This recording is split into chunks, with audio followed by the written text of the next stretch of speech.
Na fiktívnej krajine sa mi veľmi páčili prednášky, ktoré boli doplňané ďalšími zábavnými hrami, ktoré utúžovali kolektív a naučila som sa tu pracovať v skupine.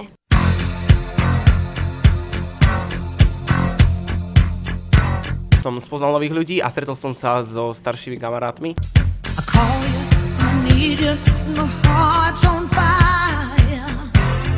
Organizátori, ktorí nám spríjemňovali náš čas a takisto aj voľnočasové aktivity, keď sme chodili vonku, gulovali sme sa. Tá celková myšlienka naučiť mladých ľudí aktívnym spôsobom, čo to je politika a ako funguje. Neskutočná originalita takéhoto podujatia, s ktorým som sa vlastne nikde ešte nestretla a super zrealizovanie.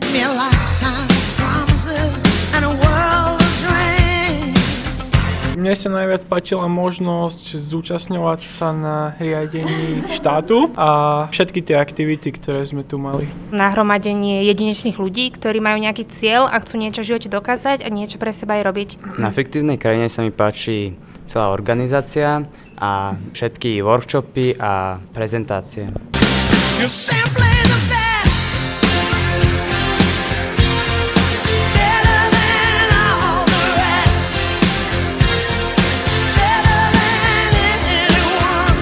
Priateľstva, vedomosti hlavne. Program a kolektív ľudí, ktorí sa tu zišli. A americké debaty. Že sa nás organizátori snažili vzdelávať takou zábavnou formou, rôznymi hrami a prednáškami. Tá autentickosť, keď je fiktívna. Organizátori to bombovo zladili všetko, pekný program nám pripravili, aktivity, workshopy, vybavili bombové ubytovanie.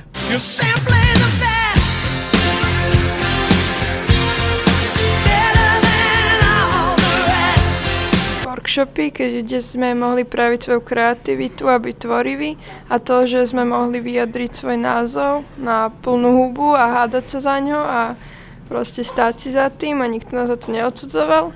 A ešte Energizere, čo je veľké doplnenie energie a strašne ma to baví. Tá uvoľnená atmosféra, aká tu neustále panuje a čo si odnášam domov, je asi nových kamarátov a hlavne veľa skúseností nových. Na fiktívnej krajine sa mi najviac páčilo, že som sa konečne naučila viac počúvať druhých a zistila som vlastne, že celý môj život je o kompromisoch a musím sa naučiť vlastne tie kompromisy vytvárať aj sama.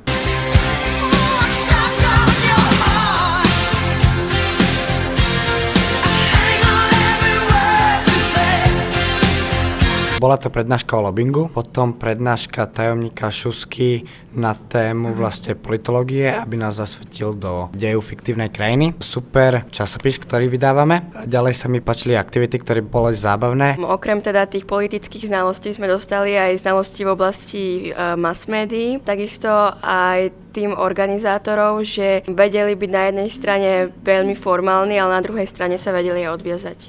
Tímová práca v skupinkách a čo si odtiaľto odnášam si nové znalosti v oblasti politiky a politológie. Na fiktívnej krajine sa mi najviac páčila otvorenosť, ako k nám pristupovali organizátori a ako sme k sebe pristupovali my ako mladí ľudia, čo nie je v tomto modernom svete až také normálne, by som povedala.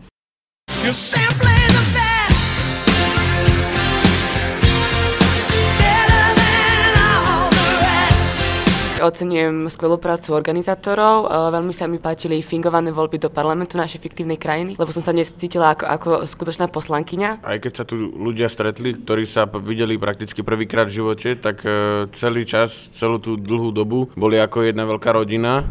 Smiali sa, pomáhali si, aj keď boli už vyčerpaní, tak vedeli proste zabojovať a aj sa rozosmiať.